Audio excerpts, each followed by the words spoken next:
Hello, welcome back to my channel. In this episode I'll be discussing Witness, a 1985 neo-noir thriller by Australian director Peter Weir, in the first of his two collaborations with Harrison Ford, the second being The Mosquito Coast. Alongside Ford, the talented cast includes Kelly McGillis, Jan Rubesh, Joseph Summer, Alexander Godunov, Danny Glover, Brent Jennings, Patti LuPone and Viggo Mortensen in his first film role, and in a stunning breakout performance, 8-year-old Lucas Haas as Samuel Lapp, the eponymous witness. When I first saw The Lord of the Rings, I was struck by an almost painful yearning to be a hobbit and to live in the Shire, that most perfect and bucolic of habitats and lifestyles. But long before being swept off to Middle-earth, I had a similar experience with Witness. I was about 11 years old, and besides having a rather peculiar ambition to wear glasses, false teeth and a toupee, an outcome toward which I grow ever nearer, I had an earnest desire to be an Amish person, working in the fields and raising barns. This was certainly not because of any religious convictions, for I had none, nor was it out of some precocious urge to lead a better and more wholesome life. And it sure as hell wasn't because I had a particular hankering for hard work and an aching back.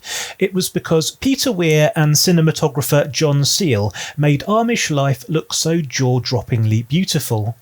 The picturesque farmland of Lancaster, Pennsylvania was photographed to resemble the paintings of 17th century Dutch masters, and it perfectly captured the enticingly simple, earnest, timeless lifestyle of the Amish, which seemed worlds away from my young life back in South London.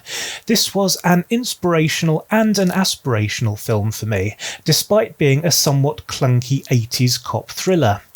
Yes, I said clunky. You see, in my rose-tinted memories, this film exists as a timeless and untouchable masterpiece, one which I lovingly revisit every few years. But in truth, it's not perfect. It has precisely 3 flaws. The first is perhaps merely a matter of personal taste. I'm just not that interested in dirty cops. I've seen it done so many times before, often with more focus and more originality. In this film, it really just feels like a plot device and nothing more, merely an excuse to get us to Amish Country, where things can get really interesting.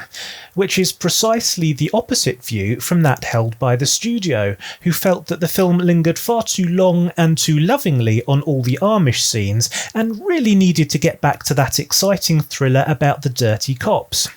As ever, the studio was wrong. Stupid studio. But as a catalyst, it does serve its purpose, although I do feel that the early portion of the film is perhaps just a little bit half-hearted, with the obvious exception, of course, being the murder scene itself, which takes place in the station bathroom, where young Lucas Haas is in the toilet stall and he witnesses Danny Glover commit the murder, and he makes an involuntary sound, which Glover hears. Glover then begins systematically checking the toilet stalls one by one, and Lucas Haas must try and evade him. It's an extremely tense and nerve-jangling scene, beautifully acted by Haas and very ably directed by Peter Weir, who had to elicit the necessary fear and shock from the young boy without permanently traumatising the poor kid. And very shortly after that, we're launched into Amish Country, when good cop Harrison Ford returns Haas and his mother Kelly McGillis to their farm, where he must protect both his witness and himself from the wrath of his corrupt colleagues on the force. And that, by the way, is the entire story. The whole of the rest of the film is a gorgeous exploration of Amish life, as Harrison Ford, the fish out of water, discovers a way of life that is perhaps just a little bit better than his own, and he gradually falls in love with Kelly McGillis, and she with him.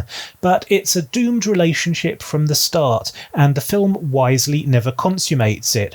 Apart from a couple of gentle and economical lines of dialogue, the entire relationship is played out in the eye contact between the two characters, and nothing more than that. This is a masterclass in minimalistic dialogue and subtle performance, one of the best examples of such that I can think of. Another great example of this elegant style of storytelling is the scene between Ford and Hass, where the young boy indicates to Ford that the murderer is in fact Danny Glover, his own colleague on the force, and the entire scene has no dialogue at all, just eye contact. Perfectly directed, perfectly acted, perfectly edited. The second of the film's three flaws is the music by Maurice Jarre, a composer who has both moved me and irritated me with his work in previous movies. On this occasion, I'm sorry to report that the music irritated me throughout. I can forgive a certain amount of synth use because, well, the 1980s, but on this occasion I found the music loud, obnoxious, and inappropriate. The third and final flaw is a bit controversial, and I myself have changed sides a number of times in this debate, and it is of course the tone, nature, intent and questionable realism of the notorious breast exposure scene with Kelly McGillis. Now, a number of people, including myself, consider it wildly unbelievable that an Amish woman would be that immodest. I've known real-life Amish women refuse to wear an overcoat because they thought it was form-hugging and therefore shamefully immodest, so it seems to stretch credibility just a little bit too thin, even given that her character is supposedly falling in love with Ford. In general, I view this scene as a feminist statement, and McGillis's exposure of her breasts as a challenge of sorts. Certainly, Ford's character is the only one who exhibits any shame. McGillis is proud and defiant, and it could be argued that this is a positive representation of an empowered woman. But it just seems a little bit too unbelievable, given her character's culture and background. But of course, nitpicky details aside, this film is still an immensely satisfying and enriching experience to watch, and despite the 80s soundtrack, it remains a timeless classic, helped in no small part by the fact that the majority of the film is in Amish Country, where nothing has changed for hundreds of years, and in that sense this is very nearly a period piece. In fact, Peter Weir has even described it as a time travel movie. However you choose to view it, Witness is a rare gem of a film, and I love it for many reasons and on many levels. And on that note, I think I'll call it a day. Thank you very, very much for watching. I hope you enjoyed it. If you did, you know what to do. Please hit the subscribe button, hit the like button, and I will see you next time. See you later.